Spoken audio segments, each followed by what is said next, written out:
지금 비가 막 억수같이 오다가 뭐 운이 나쁜 분은 억수같이 올 때 오셨을 것 같은데 그 궂은 날씨에 이렇게 와주셔서 감사하고요.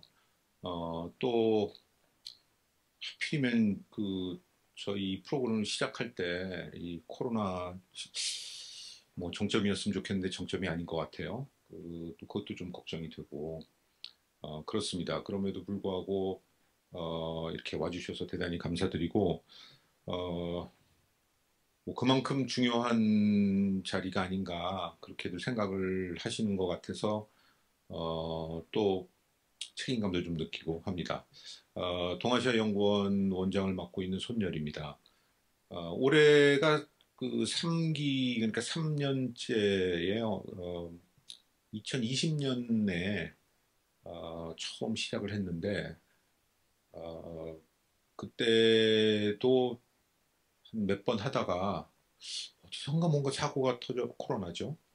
터져서 그다음부터는 이제 그 온라인으로 중간에 바뀌었고 2기는 100% 온라인으로 했습니다. 어, 3기는 이제 이렇게 시작을 했는데 끝까지 다 이렇게 했으면 좋겠습니다. 그 2020년에 저희가 그 이 프로그램을 기획을 했던 그 당시에 이유가 있었어요. 그것은 뭐냐면 우리가 그 미래 세대를 위한 미래 세계 정치 혹은 미래 국제 정치라고 이름을 붙였는데 그리고 미래의 한국외교. 왜 미래를 그렇게 두 번씩이나 그 당시에 썼었냐 하면 그때 이제 대선으로부터 한 2년 전쯤 됐었잖아요. 어, 다음 정부를 과연 어느 정도 기대할 수 있을까라는 생각을 했어요. 이게 지금 녹화되고 있는 거죠. 기대를 못했습니다. 2022에 우리가 그 대선하는 해에 대선을 치르는 해에 대통령의 성공 조건이라는 그 시리즈를 5년에 한 번씩 발간을 해왔어요. 그리고 또 같은 그 시기에 뭐 그 이름은 이제 앞에 붙이지만은 새 정부의 외교정책 재현 이렇게 해서 작업들을 했는데 큰 기대를 할 수가 없었습니다. 그 이유는 여러분들이 너무 잘 아실 거예요. 그래서 그 2022를 바라보긴 하지만 사실은 2027 짧게는 조금 더 길게는 한 2032 정도를 바라보면서 다시 말해서 한 10년 후 정도 최소를 내다보면서 우리가 얘기를 하지 않을 수밖에 없지 않냐라는 생각을 하고 프로그램을 시작을 했습니다. 그때 2030 얘기 많이 나왔거든요. MZ 세대라고 해서. 그래서 저희 연구원에서도 MZ 세대와 관련된 글들도 작업을 했고 그랬는데 그 당시에 저는 그로부터 30년 후 세대입니다. 그러니까 부세대고 현재 기성세대고요. 여러분이 대학을 다녔던 그 시절에 정확히 30% 플러스 하면 이제 제 그 학창 시절이 되기 때문에 따라서 30년 뒤를 따라오는 세대를 위한 프로그램이 필요하다. 그 이유는 뭐 너무나 잘 아시지만은 그 당시에 미래 세대 미래당도 있었고 청년 정당들 많이 나오고 할 때였는데 지금 다 없어졌잖아요. 불행히도 그 예측이 다 맞았던 건데 그때 그것을 했던 거는 이 미래 세대가 그 봐야 되는 미래가 너무 좀 좁지 않냐. 그때는 어떤 거였냐면 일자리 얘기를 많이 했어요. 저도 대학에 있지만 대학에 있는 학생들 기본 가장 큰 화두가 일자리였고 일자리와 관련된 공정 뭐 이런 거 있잖아요. 근데 저거 가지고 대한민국을 헤쳐나갈 수 있을까라고 하는 생각을 했습니다. 한 가지는 그 당시도 얘기를 했고 지금도 얘기를 하는 것이지만 제가 베이비 부모거든요. 우리나라의 베이비 부모 아시죠? 55년, 1955년생부터 길게는 74년생이고요. 짧게는 55에서 63. 그리고 정말 폭발은 58에서 63. 저 다닐 때 58년 개띠 하면 58년이 굉장히 사람이 많았던 그 58년 개띠부터 해서 한 5년 사이가 정말 그 인구 폭발하는 그때는 그 1년에 90만 명 이렇게 있었어요. 그러니까 대학도 그렇게. 그러니까 60만 명이 그 대학에 진학을 하는 그런 시절이었기 때문에 지금 그만큼 태어나지도 못하잖아요. 그래서 그런 그 베이비 부모인데 문제는 그 베이비 부모 20년에 매년 그 해가요. 80만에서 90만입니다. 고해의 그 제너레이션, 그러니까 고해에 태어나신 분들, 여태까지 살아있는 분들이 2020년에 처음 나가기 시작했어요. 1955년에 태어나신 분들이 80만이 65세가 돼서 노령 인구로 전환이 되면서 연금도 받아야 되고 이렇게 되는. 제가 그 간단히 그 조금 전에 봤는데 이렇습니다. 그 60세가 90만이고요. 50세가 50만입니다. 아, 죄송합니다. 60세가 90만이고요. 20세, 지금 그 성년으로 들어오는 50만입니다. 90만에서 50만으로 줄었고, 10세가 45만, 1세가 27만. 1세 중에서 뭐 요즘은 대충 다 생존한다고 봐야죠. 그러면 20년 후에는 27만이 들어오는 겁니다. 그러면 20년 동안에 80만에서 90만은 계속 노령인구가 되고 50만부터 시작해가지고 27만까지 매년 20년에 걸쳐서 줄고줄고 해가지고 하는 게 그러면 여러분 세대에는 저를 부양해야 되거든요. 30년 위에 있는 세대를 저 몇 선배부터 해가지고 지금 노령으로 전환이 된 이 사람들을 부양을 해야 됩니다. 왜냐하면 이게 뭐 단순히 장유유서가 아니라 정치적 권력도 이 사람들이 쥐고 있잖아요. 민주주의 체제에서 표가 여기에 다 있는데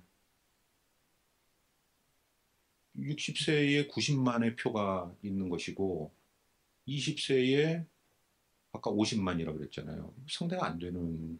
그럼 이 정치를 어떻게 바꿔야 되냐 하는 문제가 저는 이게 일자리 해서 뭐 노조 얘기도 하고 이거보다도 이렇게 큰 문제들이 그러니까 연금이나 복지를 위해서 여러분들이 정말 열심히 일을 해야 되고 여러분들의 부모를 위해서 그런 세대가 미래 세대에 굉장히 중요한 과제인데 그러면 국제 정치는 도대체 뭐냐?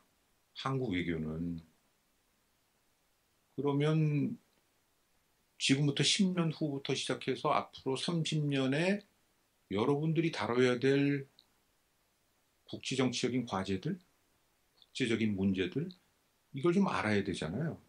국내적으로 인구가 그렇게 여러분들의 엄청난 짐을 주는 것처럼 그러면 우리가 한국 외교를 얘기를 할 때 그러면 앞으로의 국제 정치는 어떻게 전개될 것이냐를 관심을 가져야 되고 지금 김정은이 뭐 핵실험을 한 해 만에 물론 이것도 중요하죠.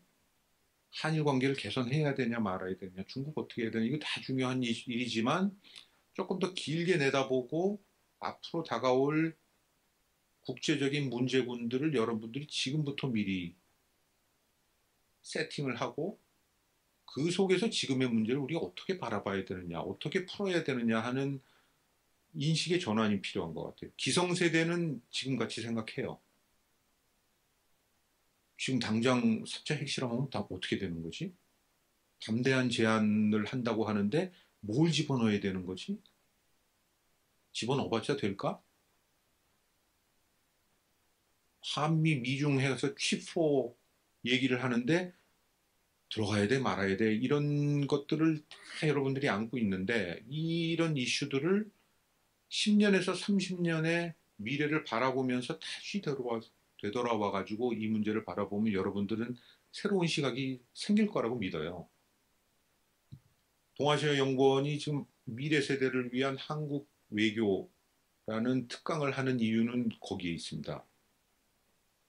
그러니까 조금 더 시간의 축을 넓혀서 그리고 공간의 축도 넓혀서 앞으로 10년에서 30년, 2030, 2050을 내다보면서 문제를 좀 생각하는 일종의 그 사고의 습관을 가져야 되는 거 아닌가. 저한테는 2050이 크게 의미 없는 숫자일 가능성이 높아요. 뭐, 살아있을지 죽어 있을지도 모르지만, 그러나 여러분들은 지금 20대면 50대잖아요. 30대면 60이 안 되는 인생의 절정기를 생각을 안 하면서 지금을 이렇게 살아가는 거는 좀 문제가 있다라는 생각입니다. 그러면 몇 가지만 좀 얘기를 할게요. 하나는 저희 동아시아 연구원이 그 미중 경쟁 2050이라는 스페셜 리포트를 2년 전에 낸 적이 있습니다. 우리가 뭐 오리지널 리서치를 하진 않았어요. 2050에 미국의 GDP가 어떻게 되고 중국의 GDP가 어떻게 되는지 그러나 기존에 있는 권위 있는 작업들을 다 모아서 그것을 보니 2030에서 2030 정도가 되면 중국이 미국보다 경제적으로 더 앞서게 되고 2050 정도가 되면 군사적으로도 따라붙는 그런 시절이 될 가능성이 상당히 높다. 그러면 그 20년은 상당히 위기적인 20년이 되지 않겠냐. 라는 그런 전망을 했어요. 그 보고서에서. 따라서 만약에 우리가 그렇게 세상을 앞으로 내다보게 된다면 그러면 지금 걸려있는 여러 가지 이슈들에 대해서 우선순위를 비교적 쉽게 가릴 수 있지 않을까요? 그렇죠? 이를테면 한일 간에 지금 강제징용, 강제동원 해법 문제 가지고 옥신각신 지금 하고 있는데 이거 그래도 되는 거냐 하는 거죠. 그게 중요하지 않다는 이유가 아니라 우리가 큰 중요한 그렇죠? 미래를 내다봤을 때 지금 이 문제를 가지고 국내 정치적으로 그 에너지를 쓰고 국제 정치 외교적으로 에너지 쓰는 것이 과연 바람직한 것이냐 이런 그 판단들을 여러분들이 하게 될 겁니다. 그래서 조금 더 그 미래를 좀 내다보면서 앞으로 10년에서 30년을 내다보면서 한국 외교를 고민하는 그런 자리를 갖게 되었으면 하는 생각으로 저희 프로그램을 시작을 했고 3회가 되었습니다. 조금 전에 말씀드렸던 것처럼 2년 전과 지금하고는 변화가 없습니다. 한국 사회가 미래로 나아가지 못한다는 얘기고 여전히 우린 그 자리에 있는 것이기 때문에 이 프로젝트는 계속 렐러번트하고 아직도 상당 기간 우린 이렇게 해야 될 거라는 생각을 하면서 오늘 이 자리에서 그 기본의 이 프로그램에 대한 취지를 이렇게 말씀을 드리고요. 앞으로 오늘을 포함해서 7강을 하게 됩니다. 저도 포함이 되고요. 그래서 뭐 EAI에서 우리가 모실 수 있는 최고의 EAI의 스칼라들이시고요. 최고의 강사진을 모셨습니다. 모셔서 여러분들하고 이제 귀중한 시간을 앞으로 나누게 될 거고요. 일주일에 2번씩 해서 7강까지 하게 될 거고 모쪼록 그 앞으로 7번의 그 만남을 통해서 많이 느끼고 많은 걸 배우고 또 많은 걸 교감했으면 하는 그 생각으로 좀 길어졌습니다. 오늘 그 개회사를 여기서 마치겠습니다. 대단히 감사합니다.